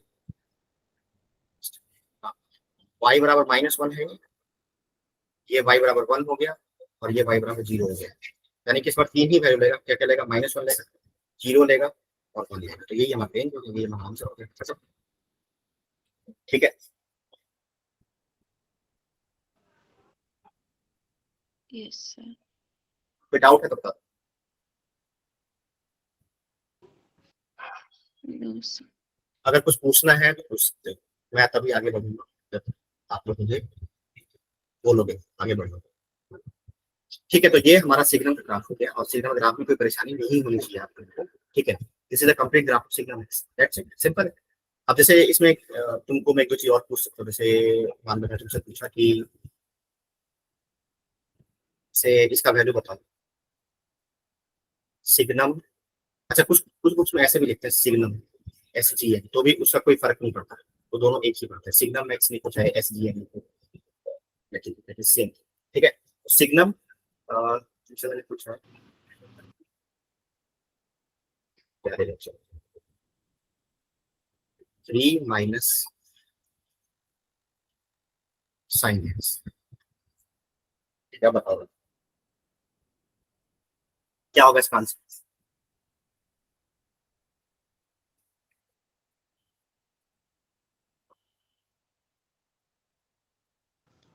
Sine inverse 2। साइन एक्स तो क्यों होगा? देखो तुम, मैं इसलिए तुमसे पूछ रहा था ये क्वेश्चन। देखो एक्चुअल में क्या है, तुम ऐसे सोचो ना, देखो साइन सिग्नम कुछ लिखा है ऐसे, सिग्नम कुछ लिखा है, तो मुझे इसका y, तो y बराबर कुछ लिखा है यहाँ पे, तो ये हमेशा तीन ही वैल्यू लेगा ना, या तो 1 लेगा या 0 लेगा या -1 लेगा, ये चीज तो बताना है। तो मैं तो ये जानना चाह रहा हूँ कि ये वैल्यू सर 1 आएगा 1 आएगा, क्यों आएगा आंसर भाई? रीजन बताओ, लॉजिक दो। क्योंकि सर ये साइन एक्स की वैल्यू -1 से 1 लाई करती है, तो कुछ बिल्कुल भी पुट करेंगे तो पॉजिटिव ही आएगा। बिल्कुल बिल्कुल, यही मैं सुनना चाह रहा था आप लोगों से। मतलब x अगर पॉजिटिव है तो 1 देगा वैल्यू, x अगर 0 होगा तो 0 देगा वैल्यू, x अगर नेगेटिव होगा तो -1 देगा। अब यहाँ पर x का काम ये कर रहा है, ये क्वांटिटी। अब साइन का वैल्यू हमेशा -1 से 1 की अप्लाई करता है, तो इसका मतलब क्या हुआ कि आप तीन में से घटाओगे -1 से 1 के बीच का कोई भी नंबर, तो ये क्वांटिटी हमेशा क्या रहने वाला है? हमेशा पॉजिटिव रहने वाला है।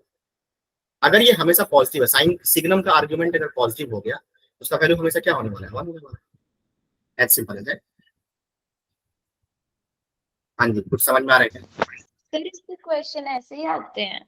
यस सर आ गया। हाँ, इसमें क्वेश्चन ऐसा ही आएगा और क्वेश्चन में थोड़ा मिक्स होकर के आएगा। जैसे मान लो मतलब जैसे उसमें अभी, हाँ वो उसको तुम छोड़ दो अभी तुम, क्योंकि अभी मैंने ग्रेटेस्ट इंटीजर नहीं पढ़ाया है, फ्रैक्शन पार्ट नहीं पढ़ाया है, तो वो सब जब कंप्लीट हो जाएगा तब मेरे से पूछना है कि हाँ ठीक कैसा होता है। ठीक है, अभी तुम इतने से काम चला लो, इतना मोर देन सफिशिएंट है। ओके फाइन, और कोई डाउट? Any doubt? हाँ जी, कुछ पूछना चाहते हो तो जल्दी से पूछो।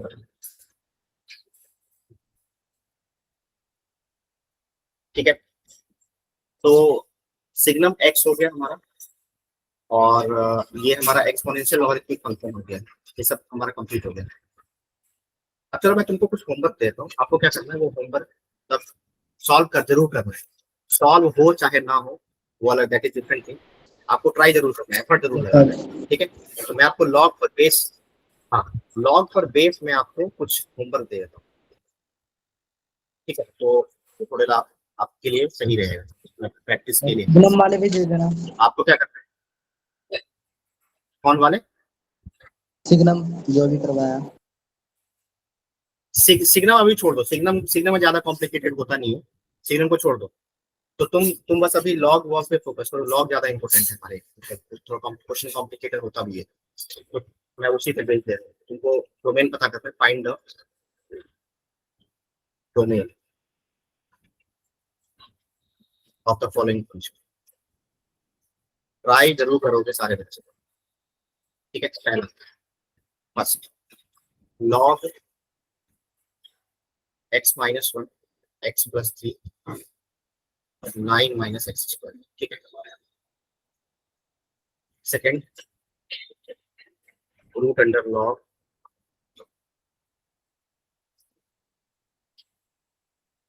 क्या लेंगे, चलो x minus 3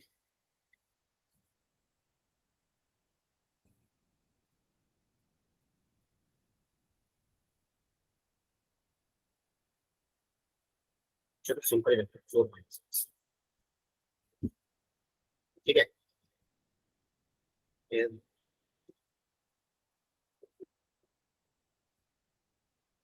log 2x by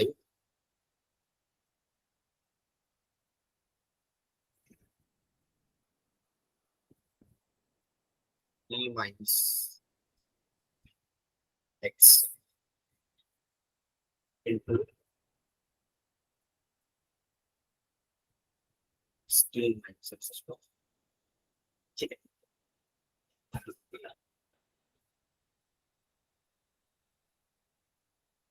और चलो एक क्वेश्चन और करते हैं। log root under x 4 minus x, ठीक है। ये सारे क्वेश्चन 4 क्वेश्चन दे दिए, ठीक है। बाकी मैं नोट शेयर कर देता हूँ, तो आप लोग करना क्या है कि ये क्वेश्चन सारे सॉल्व करो, ठीक है। समझ में आ गया? Okay sir. ट्राई जरूर करोगे, जो अभी तक करवाया है उसके हिसाब से आपको ये क्वेश्चन अटेम्प्ट करना है, ठीक है। तो ठीक है, आपका एक्सपोनेंशियल हो गया, लॉगरिथमिक हो गया और सिग्नम भी हो गया। बाकी क्वेश्चन मैंने तुमको दे दिया है, बाकी हम इसको डिस्कस कर लेंगे वैसे। और मुझे बता देना जो भी क्वेश्चन नहीं होता सॉल्व कर डालेंगे उसको। और बस ठीक है, उसके बाद हम नेक्स्ट क्लास में ग्रेटेस्ट इंटीजर फंक्शन और fractional part of x cover करवा दें। कल भी क्लास है मेरी आपके साथ सैटरडे है, तो कल मैं आपको फ्रैक्शन पार्ट और ग्रेटेस्ट इंटीजर दोनों कवर करूँगा, ठीक है। तो आपका जो some special type of function है खत्म हो जाएगा, ठीक है। ओके, तो चलो आज क्लास खत्म करते हैं, नेक्स्ट क्लास में मिलते हैं फिर आपसे। Thank you sir. Okay, thank you. Hello sir. हाँ जी बोलो। सर अगर कुछ मैथ में प्रॉब्लम होगी सर, 11th के क्वेश्चन कर रहा हूँ सर मैं, अगर एनडीए के क्वेश्चन मतलब कुछ भी क्वेश्चन करूंगा तो सर